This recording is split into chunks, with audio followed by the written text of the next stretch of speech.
Well, hello there, ladies and gentlemen, and welcome back to episode number 11 of Let's Play Pokemon Scarlet. We haven't battled a Titan in a while, and I saw that a Titan was coming up, so I figured, let's go and battle a Titan. There's one in the area. It's right around our level, according to my little map that I'm following now that I have any idea what I'm doing.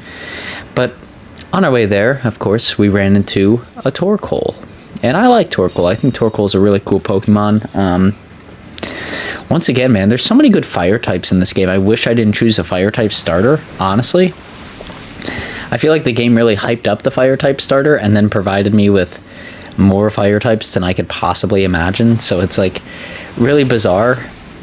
Like just the lineup, you know? Like the game wants me to pick a fire type Pokemon and then I pick a fire type Pokemon. And there's so many great fire type Pokemon throughout the game. Like, I don't know. I wish I knew that going into it because I would have chose a completely different starter, I'm sure. Probably would have went with the water typing, honestly, but we got what we got here, folks. But I still want to catch Torkoal, with that being said. I mean, Torkoal is a cool Pokemon. He's caught me out of a couple rough binds throughout the years. I remember as a young lad, I would always choose Trico because Trico seemed, I don't know, mischievous, I guess might be a good way to put it. He always seemed like the troublemaker of the group in Diamond and Pearl. So I would always go with him or Chimchar. And in Ruby and Sapphire, geez, my brain is really crapping out on me today. I would always go with him. Yeah, because I didn't really like Torchic. And I wasn't smart enough at the time as a little kid to know like how applicable Mudkip was. So yeah, Torkoal always got me out of a tough bind in Ruby and Sapphire to have a good fire type. And I'm going to name Torkoal good old Shelly. Shelly the Torkoal. What a nice name for Torkoal. There we go. So that's really the only exciting Pokemon that I found on my journeys. Like I said, the fire type would overlap with our starter, so we won't be adding him to the team, but it's nice to have him.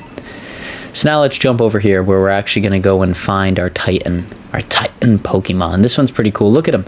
He looks like the Sarlacc pit from Star Wars. Or a Tremor. He's cool. He's just kind of bobbing there. I go to walk up to him, but he's going to run, do some dance in here. I don't know. He's running around the arena.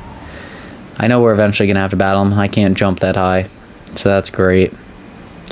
Always love the limitations of this game. Not letting me jump high enough to battle the Pokemon I want to battle. Very fun. Okay.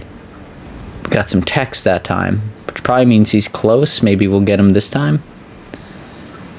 Yeah, we get him this time. Very nice. Very good stuff.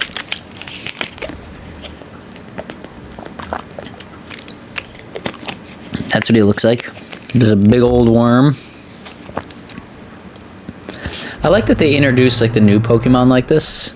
This is a fun way to actually get me excited about the new Pokemon.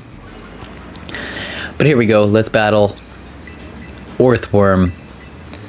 Very, very creative naming there, Nintendo. I see what you did there. Orthworm. I got it. It's a steel type Pokemon. Our water typing isn't going to be super effective against it, but it's going to do damage, and here you can see he completely whiffed on all his attacks, so this is a really straightforward one. I don't think we could kill him anyways. I think we get him to low health and he runs. Yep. So there he goes. He's running. He's digging himself a hole. And I actually really like this concept that we get to like run down this hole. You'll see that here in a second. It's really cool. We have to go and find him. And I thought maybe he would just be like in a tunnel like the rest of them are. And maybe this would be the end of the tunnel. Because you can see it looks like a loading screen. But guess what? It's actually not this time. Not a loading screen. Which is really surprising to me. But because I know we have to travel a great way, we might as well get on this guy and actually make some ground here. So not too far. But he travels out to here. I run into him. He goes and he dives down there. That's fine. Let's get him. I think we have to get him 4 times total here. Like each time we go up to battle him, I think we have to do it 4 times. So this won't be it, but maybe the next one. I don't know. You know when the text comes up. No, so maybe even more. Okay, there's the text. So it's going to be the next time we see him. There he is. Okay. He hits that. And I'm like, oh, sand in my eye, pocket sand. And there we go, he's eating something. So he's eating an herb again. And of course this guy shows up at the last second. But here you're actually going to see some like strategic gameplay from Average Joe. Because I actually thought about this one going into it, like what I wanted to do. And I have a pretty good plan. It's pretty safe. So there he goes. He's powered up now that he ate that herb. He ate the herb and he got the powers. I've heard of that before. So I'm going to set up Rain Dance here because we have 2 water-type Pokemon out on the field. So I think Rain Dance is going to provide a lot of benefit for both me and my partner here. I think that's the smartest move. Rain Dance is set up. As long as he doesn't hit me this first time, we should be good. It uses Wrap around his Toadcool. Toadcool uses Supersonic, so that's going to confuse him, which is really good news for us. And while he's confused, let's open the Soda Pop and get a little confused ourselves, because why not? That guy's hurt by Wrap, which kind of stinks, but I'm going to traumatize my Pokemon and hit him with a Waterfall. This should do massive damage, I'm hoping. At least half would be nice, but we'll see what we get. And I think I almost hose myself here. Yeah, I think Gyarados actually turns into a flying type when he's traumatized. I'm not 100% sure about that, but I do know it probably buffs his stats in general, so it's still not a bad thing to have on there. And let's see what Waterfall does here. Okay, Waterfall does a good chunk of damage. And he flinched, he can't move. Toadstool, just use a move, man. If Toadstool hit him there, it would have been probably a 2-hit KO. Now we need, I don't know, like a critical hit. We need some BS luck like that here to get a 2-hit KO. Not that I think he's going to kill us, but it'd be nice. Oh, we get a critical hit. We get it. There we are. So we actually do get the BS luck there. There we go. He falls to the ground. Poof. We have defeated him. Yeah, we defeated the Earthworm. Okay, Gyarados, how you doing, buddy? And Dino God levels up. He wants to learn Crunch. This is pretty inconvenient timing, because I'm sure something epic is probably going to happen on screen, but I want to take my time with this, honestly. Because, yeah, Dino God doesn't get a lot of moves thrown in the mix, and if we want him to be a really effective Pokemon when he's fully grown, we should take this part slow. So there we go, we teach him Crunch. Very nice. Very nice stuff, Average Joe. Very nice. Quality. Mwah. Quality stuff. Did you get to look at his face, though? I didn't expect him to be a little cutie. Okay, you're a little odd, man. You're a little odd. But I'm sure we're going to have a moment here, because we had a moment last time, man. The herb's probably in here. He's probably right. I mean, this is where it went to eat the herb, so there's probably more herb back here. What color is the herb this time? What color is the sticky herb? What color? Come on.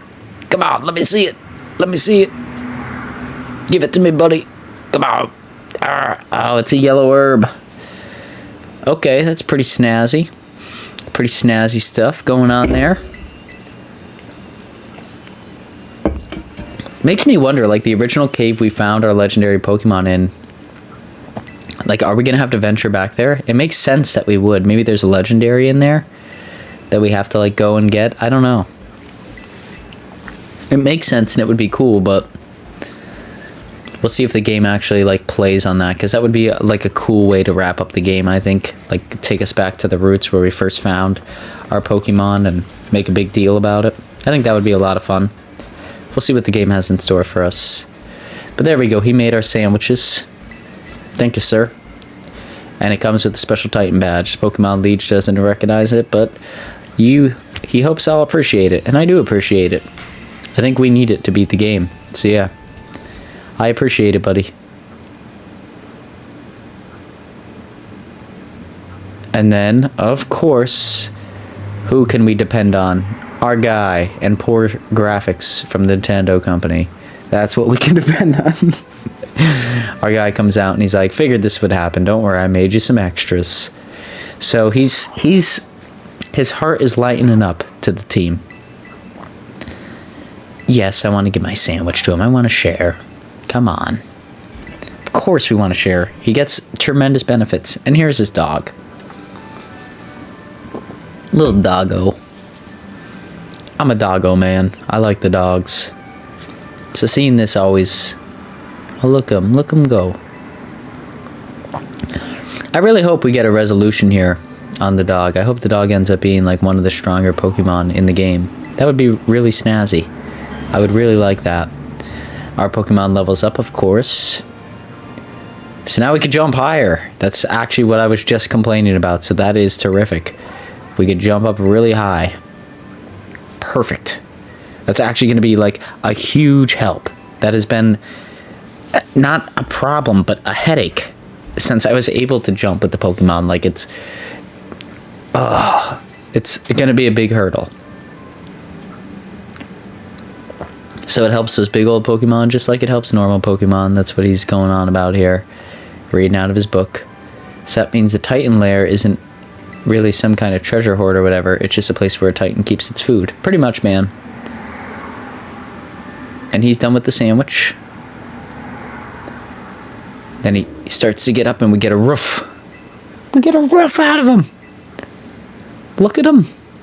We getting a roof. I heard that roof, man. I heard it. I heard it from the doggo. I heard the roof. Sorry, my voice cracked there. I got excited, man. Look at this dog. Look at him. We need to help this dude. Oh, and he's giving him the lovin'. He's the best boy. Now he's all emotional. I may be emotional. I don't know. Dude, just something about dogs, man. I'm a big dog guy. He's taking care of that doggo. Like I don't know. I like it a lot. I really like it. And a loading screen, of course. Why get me built up? Why have a good time, Average Joe? Why have a good time at all? Then we get a phone call from this lady, of course. It's like, I saw you powered up your Pokemon again. Keep doing that. I don't have any malicious intent at all. Nothing bad will come from my storyline. Ha ha ha. And now the dog's looking at me. The dog wants a belly rub. How could I say no after we just took care of the doggo? How could I say no? We gotta take care of those dogs. Oh. But there we are. Now we can jump super high. That's actually like really, really good.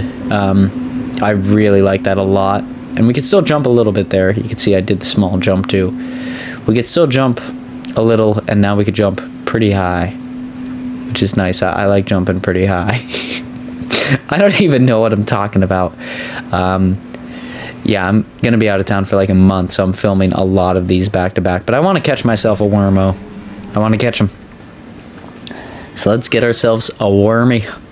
Let's catch ourselves an Earthworm. I just think it's not a great Pokemon to have, but I mean, it's one of the unique Pokemons of this generation here, so I want to catch it just to have it. Just so that way we could have it for later.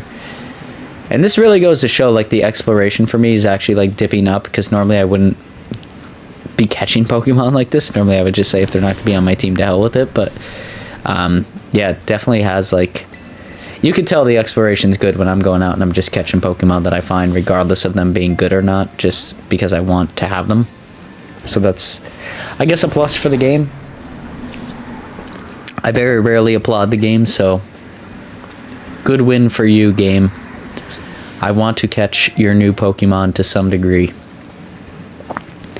We're actually going to see that here in a little bit, too. Yeah, I think I just keep rolling with it, but there's two other Pokemon that I find as I explore a little bit more that I also wanted to catch. One I saw in the very first episode, and I remember bringing it up then, that I wanted to catch the Pokemon. And the other one just seems really cool in general. There's some bummers with it, but it's a cool Pokemon nonetheless. But we got Wormy for now. Wormy. Let's name him Wormy Bean. He's my Wormy Bean. I was thinking about naming him String Bean, but I think I named another Pokemon that in another Let's Play, and I'm trying to avoid some overlap moving forward here. Trying to get those creative juices flowing, even though I have the mind of a toddler. So, Doing the best I can, folks. And here's the other Pokemon I saw in episode 1 that I've wanted to catch since then. It's a damn flamingo. Not much else to be said. It's a flamingo. It's just a flamingo. But I want it. I want it. Look at it. It's pink. It's standing on one leg like it knows what it's talking about. Like it reads the paper. Look at this guy. He is the definition of snazzy. This dude right here. I want this guy. And I found a dusk ball up on the hill. I think I'm just going to throw that at him and see what it does. I don't know. Usually it works better in caves and stuff, but we're kind of in a groundy area. Maybe it'll work. It works. Look at that. We caught a flamingo. I'm not going to rename him. He's already named Flamingo. It does not get much better than that, folks. That's like spot on the money. I was going to name him Flamingo. He's just a flamingo. Send him to the boxes. We don't need him. Flying Fighting, though. That's a cool match type up. And he may have an evolution there, which would be interesting to see. But maybe we'll save some of that for a little bit later in the Let's Play. Jump here. I know Dratini's in this game, so I'm keeping an eye out for Dratini. I really want one. It's one of my favorite Pokemon. Then I see this guy running. I think, what is this thing, man? This thing looks crazy. Let's catch this guy. Oh my god, he looks like a dinosaur. I love dinosaurs. This is awesome. How much better could this get? Look at this dude. He's like a dino. I want him. But with that being said here, ladies and gentlemen, this is going to slowly wrap up this episode. If you did like this episode, please feel free to like, comment, subscribe. All that stuff is free and greatly motivational to myself to continue to make videos just like this. Pokemon series is coming out Tuesday and Thursday, and we have Mario episodes coming out Monday and Friday. But that's my little sign off there. Now I want to talk about this guy. So I catch him. Gyarados levels up. Very nice. But then look at this. He is a dragon normal type. The dragon type is my jam. Like, I really want to add this guy to the team looking at him. I'm just going to name him Dude. Like, dude, like, are you real? Like, what is this guy? I like him. I'm legitimately excited. This is a cool looking Pokemon. I check out his summary and everything. This is something I normally never do. Like, okay, his stats are okay. He looks pretty snazzy. Maybe we'll put him in the box. Maybe we'll evolve him later. And then I get the disappointing news. He doesn't evolve.